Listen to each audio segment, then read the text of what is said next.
کہ جنگی قیدیوں کا ایشو تھا. سب سے بڑا تو یہ ہوتا تھا نا کہ جنگ ہوئی، جنگ میں فتوحات کے بعد جو مفتوح قوم تھی، جو اس کی ملٹری کے لوگ، چاہے وہ مرد و خواتین، ان سب کو غلام بنا لیتے تھے.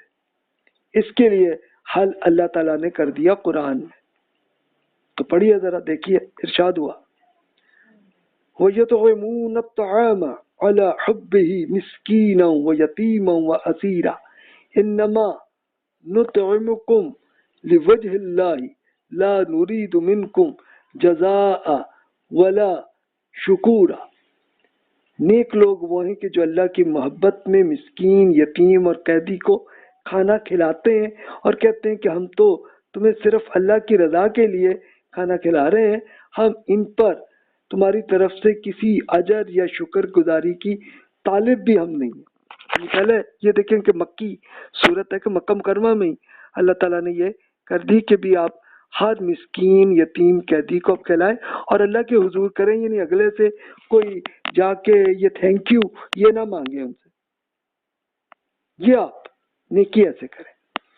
پھر اب رسول اللہ صلی اللہ علیہ وسلم کی پہلی جنگ بدر ہونی تھی، تو اس جنگ کے لیے اللہ تعالیٰ نے قیدیوں کا یہ فرمایا حکم وَإِذَا لَقِيتُمُ الَّذِينَ كَفَرُوا فَضَرْبَ الرِّقَابِ حَتَّى إِذَا أَثْخَنْتُمُوهُمْ فَشُدُّوا الْوَثَاقَ فَإِمَّا مَنًّا بَعْدَ وَإِمَّا فِدَاءً حَتَّى تَدَعَ الْحَرْبُ أَوْزَارَهَا. جب تمہارا انکار کرنے والوں سے مقابلہ ہو تو ان کی گردنوں پر ضرب لگانا، یہاں تک کہ جب تم انہیں قتل کر کے شکست دے کر چکو اور تو انہیں مضبوطی سے باندھ لو. اس کے بعد ان جنگی قیدیوں کو بطور احسان رہا کر دیں یا پھر فدیہ لے کر چھوڑ دیں. یہ سب معاملہ اس وقت تک ہو جب تک لڑنے والے اپنے ہتھیار نہ رکھ دیں. تو یہ حکم ہوا. تو اب دیکھیے کہ وہ قیدی کے لیے اللہ تعالیٰ نے حکم یہ دیا کہ یا تو احسان کے ساتھ رہا کر دیں، یا بہت کرنا ہے تو فدیہ لے لیں. فدیہ کچھ فائنینشیل کچھ لے لیں، پینلٹی لے لیں، ان سے آزاد کر دیں انہیں، یا پھر کوئی سروس کروا لیں.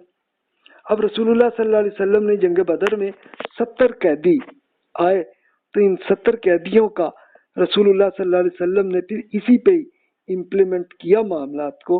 یعنی اب کچھ صحابہ کرام نے یہ پوچھا کہ بھی یا رسول اللہ، اب مشورہ یہی دیا کہ یہ کرتے ہیں، ہر آدمی اپنے رشتہ دار جو قیدی ہے نا اس کو قتل کرے یا غلام بنا دے.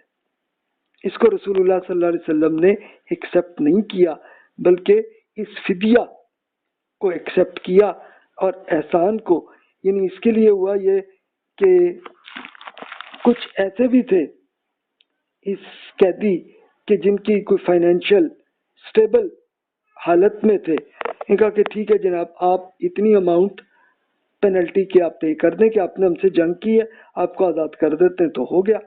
اچھا وہ ظاہر ہے کہ اپنے ہاتھ میں نہ ہو، لیکن ظاہر ہے کہ ان کی فیملی مکہ مکرمہ میں تھی نا، تو ان کے پاس تھے فنڈ، وہ وہاں سے آ گئے، پیسے آئے تو چھوڑ دیا ان کو آزاد. لیکن کچھ ایسے تھے کہ جو غریب تھے اور ان کے پاس فائنینشیل کوئی پوزیشن نہیں تھی، لیکن رسول اللہ صلی اللہ علیہ وسلم نے ان کو یہ دیکھا کہ بھی یہ ایسے ہیں کہ جو اور کچھ نہیں لیکن ان کو لکھنا آتا ہے. تو رسول اللہ صلی اللہ علیہ وسلم نے فرمایا کہ بھی آپ یہ کریں کہ انصار کے، مدینہ منورہ کے جو بچے ہیں نا، ان کو لکھنا سکھا دیں اور بس اسی پہ آپ کو آزاد ہم کر دیتے ہیں.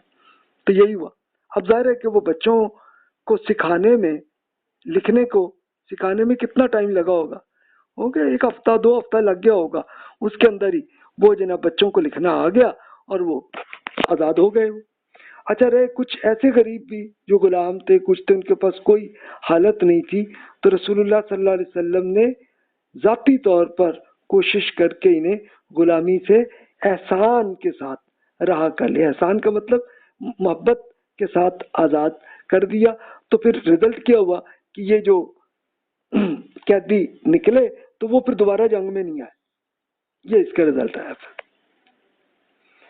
اچھا، جنگ نہ کرنے والے غیر مسلموں کو غلام بنانے کی ممانعت یہ بھی کر لی. اس کے لیے اب قرآن مجید میں دیکھیے اللہ تعالیٰ نے کیسے اس میں حکم دیا.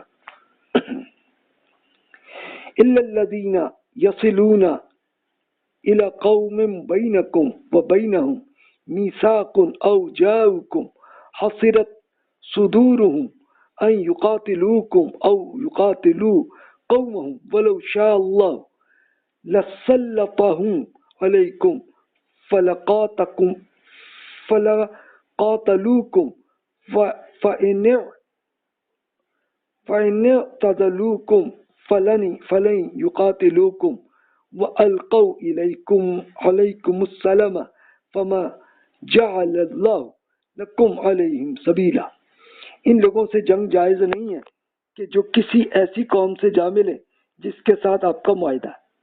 اسی طرح ان لوگوں کے ساتھ جنگ بھی جائز نہیں ہے کہ جو آپ کے پاس آتے ہیں لیکن وہ لڑائی سے دل برداشتہ ہے، نہ آپ سے لڑنا چاہتے ہیں نہ ہی وہ اپنی قوم سے. اگر اللہ چاہتا تو انہیں آپ پر مسلط کر دیتا اور وہ بھی آپ سے جنگ کرتے. اگر وہ آپ سے کنارہ کش ہو جائے اور جنگ سے باز رہیں اور آپ کی طرف صلح کا ہاتھ بڑھائیں تو اللہ نے تمہارے لیے ان پر دست درازی کا کوئی راستہ کھلا نہیں رکھا. یعنی جو آپ سے جنگ نہیں کرنے آ رہے نان مسلمز ہو تو ان سے کوئی جنگ آپ نہیں کر سکتے، نہ ان کو غلام بنا سکتے، کچھ نہیں. اور جو جن سے جنگ ہوئی تو اس میں اللہ تعالیٰ نے بتا دیا کہ جتنے قیدی ہیں یا تو احسان کے ساتھ ان کو رہا کر لیں یا پھر چلے بہت ہے تو فدیہ لے لیں. یعنی فدیہ وہی کہ اس کی پینلٹی کی اماؤنٹ لے لیں اور ان کو آزاد کر دیں. تو یہی ہے اس کا دین کا حکم، قرآن میں یہی تھا. اب رسول اللہ صلی اللہ علیہ وسلم اس کا عمل کیا کرتے تھے؟ عبداللہ بن عمر رضی اللہ عنہ بیان کرتے ہیں کہ رسول اللہ صلی اللہ علیہ وسلم نے فرمایا کہ جس کسی نے معاہدے میں شریک کسی فرد کو قتل کیا وہ جنت کی خوشبو وہ پا نہیں سکے گا، اگرچہ اس کی خوشبو اتنی ہوگی کہ 40 سال سفر کے فاصلے سے بھی آ رہی ہوگی.